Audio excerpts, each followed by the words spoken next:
Good morning, students, or afternoon, depending on what time it is that you're watching this video.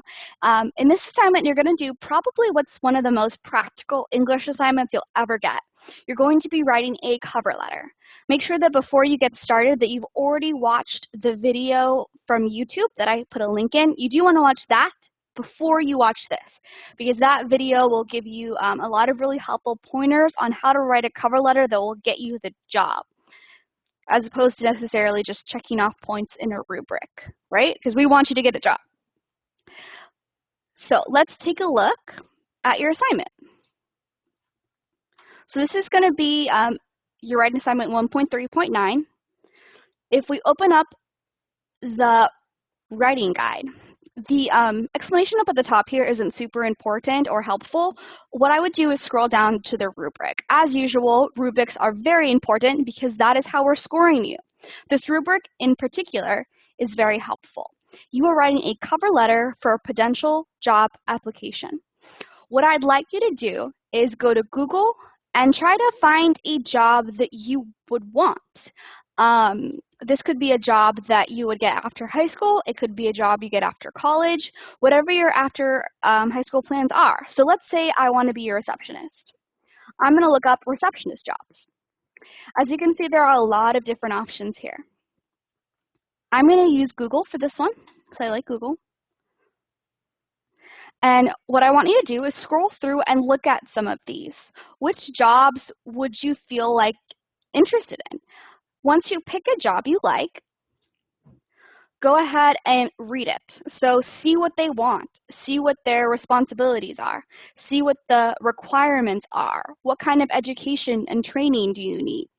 Now, I know that at this point in your life, you don't have experience working in radiology, you don't have your high school diploma, you probably don't have 2 years of scheduling or front office experience. However, I'd like you to pretend that you do. So write your cover letter as if you've already done all of these things and write from that perspective, okay? What I'd also like you to do is send me the link to the job you chose in the message where you submit your assignments. So usually we just leave the body of the message blank. This time I'd actually like you to get the URL up here and copy and paste this into the message so I can check it. The reason I want to check it is because if you look at your writing guide, some of the points you will get are ways in which you fit the company's specific mission or needs. Something that really helps you get a job is if you're able to pull out from the little paragraph here and figure out what do they want from me. So like in this case, they want a positive, pleasant, and personable team worker. They want people who are caring. They want people who are innovative and very well equipped. So you want to be able to pull out those key words and use them in your cover letter so you can show like, hey, yeah, I am a pleasant, positive, and personable person. You don't necessarily want to use the exact same words, but try to use something similar. Okay, let's take a look at the way it's going to be formatted.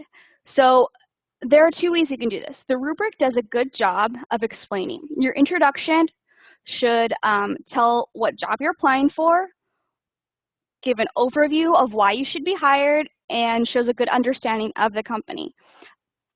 Then your body paragraph should talk more about the job, more about how you have relevant experience. Again, you're going to make up experience that shows why you're good for the job.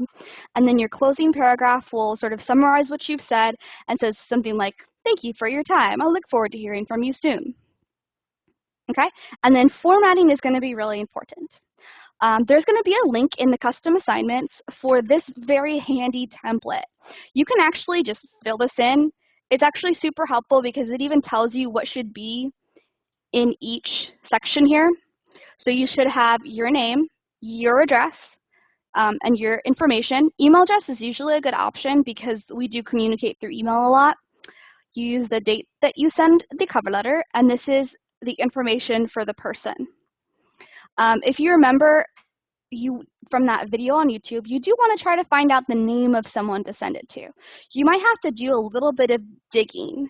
For example, there's no name on this But what I might want to do is Google this company and see if I can find their human resources person.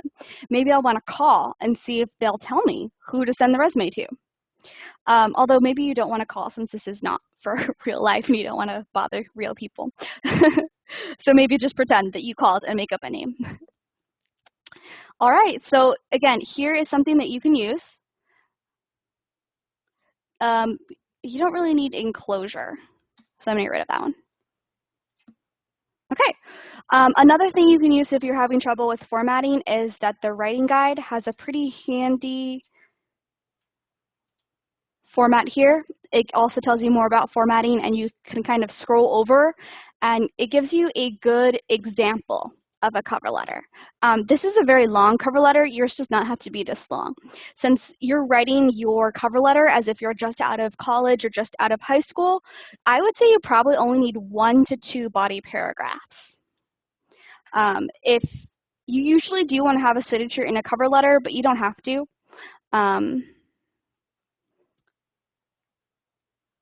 So I'm noticing here it says enclosure resume. So usually what I've seen recently is that instead of putting enclosure resume, you'll have a sentence at the bottom. So it'll say, I can be reached by phone at blah, blah, blah, blah, go away. Or by email, thank you for your consideration.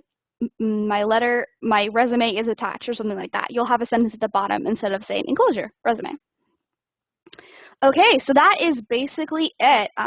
There's more explanations here. Basically, what you're being graded on is did you format it correctly? Again, this is super important. Format is very, very crucial in a cover letter because if it doesn't look professional, they're going to assume you are not professional.